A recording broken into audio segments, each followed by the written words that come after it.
So the new single on Divine Sounds, Some People, it's got a bit of a disco vibe. And I've had a few people reaching out, asking about it, particularly the idea of the disco style bass. I thought I'd put together a demonstration. Let me just solo this first.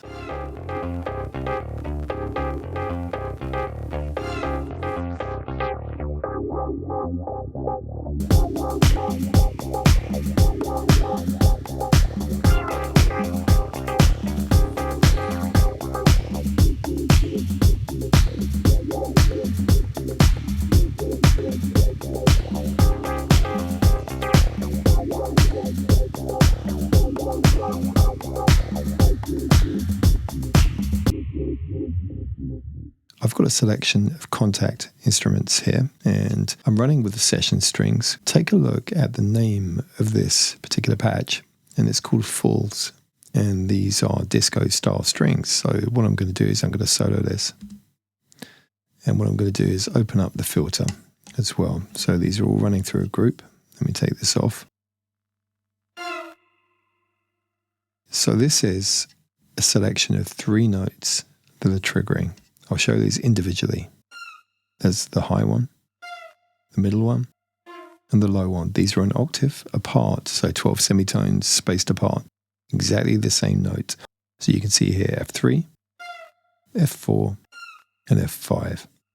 So that's a preset in this particular library. And there are some others here. Just out of interest, you may want to see this.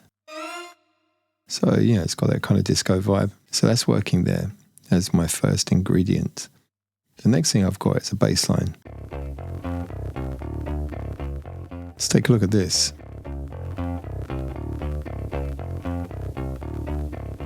This is the prime bass, which is part of the session bassist plugin. So this is within Kontakt as well. Another Native Instruments product.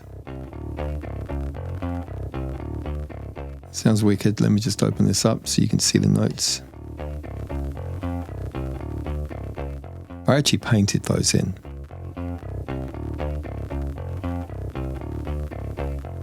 What else do we have? Electric piano. What is it? Another instance of Kontakt. This is a recent addition. This is the electric keys diamond, 70s suitcase tremolo. Show you the notes.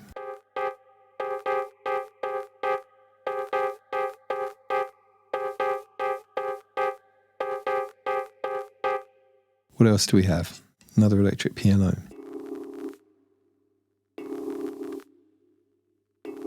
This is the diamond again, but this time the 80s suitcase tremolo. And by the way, can you hear that crackle? It might be making you think, well, wait a second. Do all of these instruments have that? And they don't. Just going to show you what I've done here. I've got this running here. And this is an Ableton live device, which is creating this texture. So it's got this kind of vinyl crackle. And it works really nicely. And this is being gated. So at the very end of the chain, when the signal is above the threshold, then you're going to hear it. So at the moment, we're not hearing it continuously. If I take the gate off, this is what it's going to sound like. I find that a little bit annoying just to have that running in the background. So what happens is whenever the sound plays, we hear that coming through. So once again. And what I like about that is it gives you that kind of vinyl sample vibe, even though I've programmed all of these elements in. So the other things to mention on this particular chain, so I've got this running through an overdrive. In fact, what I'm going to do is I'm going to solo all of these and take all of these effects off. So let's just do this in series. I'll explain exactly what each one is doing. So from the top. So that's clean. Then I wanted to just give it a bit of a vibe. Kind of distort it up, almost as if it is coming off of a record and it's kind of an old one. So that's what the overdrive is doing. Then, as I mentioned, the crackle, which is running continuously at the moment. Let me just put the gate back on. So when it's above that threshold, we're hearing the sound. Then I've got the auto filter. There's a couple of things I've done with this. I've put the envelope to maximum, and the settings I've got here are the attack 10.4 milliseconds, release 143. And this is going to create a kind of nice pulsing rhythmic approach to the filter. So when I'm modulating that, let's have a listen. In fact, let me take off the LFO for the moment.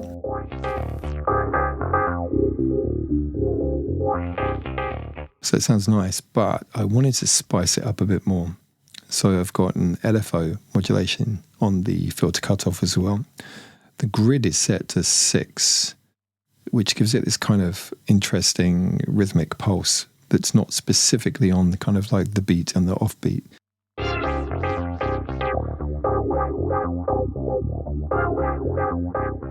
Also, the other thing that I've done is I've shifted the phase, so it creates a slightly different stereo picture. But to counteract that on the bottom end, because I wanted the bass to be clean, you'll see later on I've got a utility, which is set bass mono, so 134 hertz. Frequencies below 134 are going to be mono, so that's a little safety net.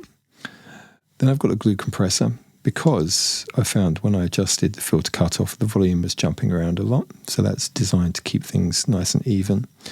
And then I've got a compressor running with a sidechain coming from the kick drum, so it creates that nice rhythmic pulse. So that's what's going on there. Let's have a listen.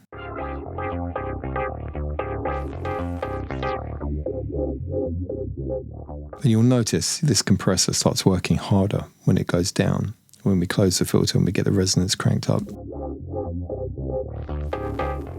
There's a contrast fully open, working a bit harder down below.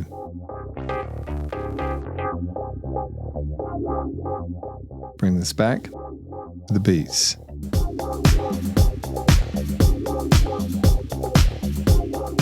So just a few simple steps that we can use to create our own kind of disco, sample in a way, and it works really nicely. If you're wondering about the beats, there's a little kind of loop here from a record. This is a kick drum from the Ableton Live library. Some congas. And then really just to spice things up, there are some claps from this plugin here, the Hand Clap Studio.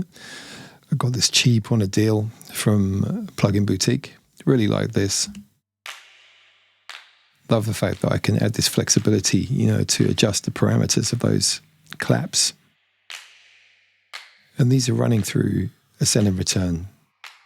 The return effects chain is as such, Ableton Live reverb with a long decay, 4.55 seconds, and then running through the Ableton Live phaser with a slow LFO.